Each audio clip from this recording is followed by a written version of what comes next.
Então, galera, continuando, nós vamos tentar agora, já que nós descobrimos o que é um radical, né, da palavra, a parte que contém o seu significado, a parte da palavra que contém o significado.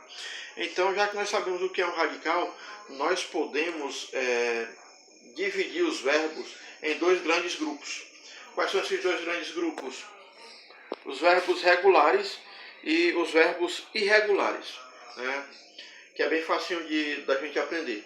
O verbo regular é o que regula bem e o irregular é o que não regula de jeito nenhum, né?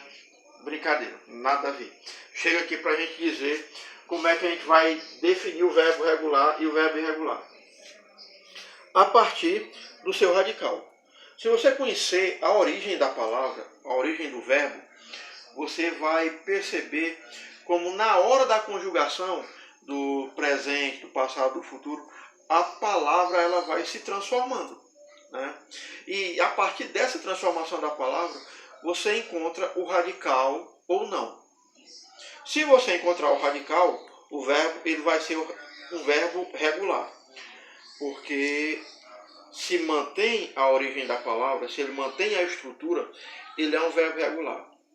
Mesmo sabendo que ele pode estar no presente, no passado, no futuro, se ele encontra uma palavra derivada ou não, né?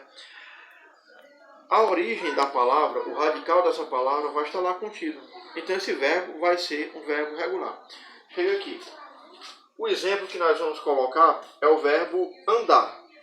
Então, se você procurar o radical do verbo andar, ele vai no and, até o D. Então, vamos lá. Eu ando, eu andei, eu andava, eu andarei. Todas as palavras que tiver ligada a esse verbo, essa parte aqui, que é o radical da palavra, ele vai sempre aparecer.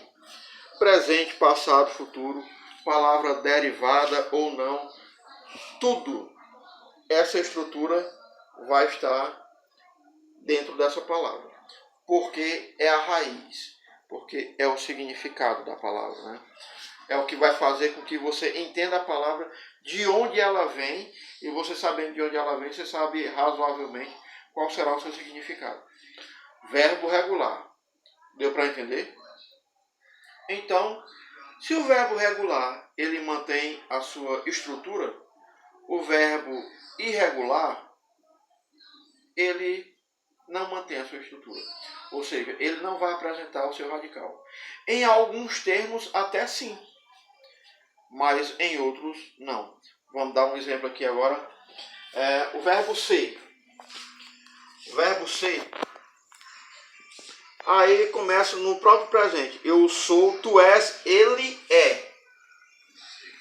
O que é que tem a ver com a palavra original? Praticamente nada. Se eu botar no passado, eu era. O que é que tem a ver? Praticamente nada. Se eu colocar no futuro, eu serei. Aí aqui o radical da palavra ele aparece. Mas o que é que vai acontecer? Por que é que ele vai se tornar um verbo irregular? Justamente por isso, porque ele não mantém a frequência. O verbo regular, em todos os tempos, o radical ele vai aparecer. O verbo irregular, aqui, ali, né, que vai poder aparecer. Então, se ele não tem uma regra, se ele não obedece uma regra, então nós chamamos ele de verbo irregular. Deu para entender? Daqui a pouco nós vamos fazer uma atividadezinha sobre isso aí. E aí vocês vão poder dar uma opinião melhor ou até mesmo fixar esse assunto, ok? Daqui a pouco a gente retorna.